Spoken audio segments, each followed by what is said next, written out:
ఆంధ్ర తెలంగాణలో తక్కువ ఫీజులతో high quality results ఇస్తున్న ఏకైక సంస్థ తిరుమల్ ఐఏఎస్ ఇన్స్టిట్యూట్. కామతురాణం నా భయం నా లజ్జ అంటే కామంతో కళ్ళెక్కిన వాడికి భయము సిగ్గు ఉండదు. మన కర్మ ఏంటంటే ఈ మాటలు నిత్యం మాట్లాడుకోవాల్సి వస్తోంది. కామంతో కళ్లు మూసుకుపోయిన కొన్ని మృగాలు చేస్తున్న అకృత్యాలకు అడ్డుకట్ట పట్టం లేదు.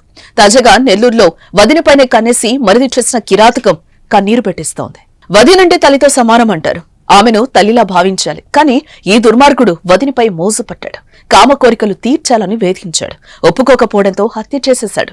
నెల్లూరు జిల్లా కావల్లో మంగళవారం అర్ధరాత్రి చోటు చేసుకుంది ఈ దుశ్చర్య. పశ్చిమ బెంగాల్ కు చెందిన శ్రీకాంత్ బిశ్వాస్ కుటుంబం కావల్లో ఉంటోంది. శ్రీకాంత్ పైల్స్ వ్యాధికి చికిత్స చేసే క్లినిక్ నిర్వహిస్తున్నాడు.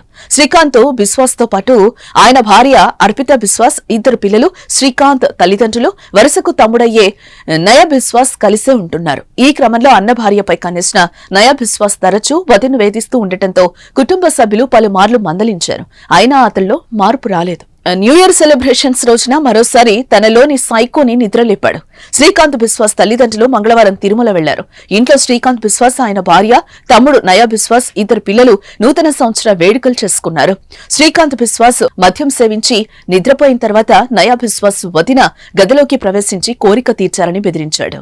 ఆమె నిరాకరించడంతో ఇనుపరాడుతో కొట్టి చంపాడు. అనంతరం మృతదేహాన్ని తీసుకెళ్లి 100 మీటర్ల దూరంలో ఉన్న పంట కాలువలో పడేసొచ్చాడు.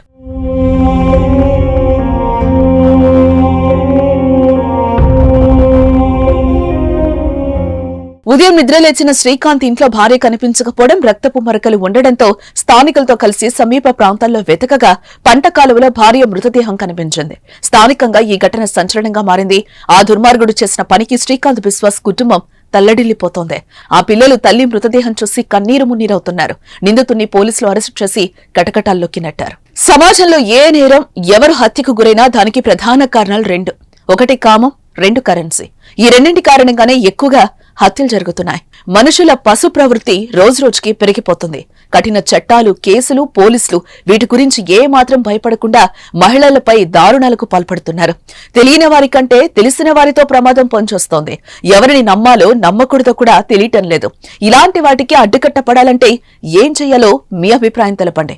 అదేవిధంగా వదిన్ను చంపేసిన మరిది నయా బిశ్వాస్ కు ఎలాంటి శిక్ష విధించాలో కూడా కామెంట్ చేయండి.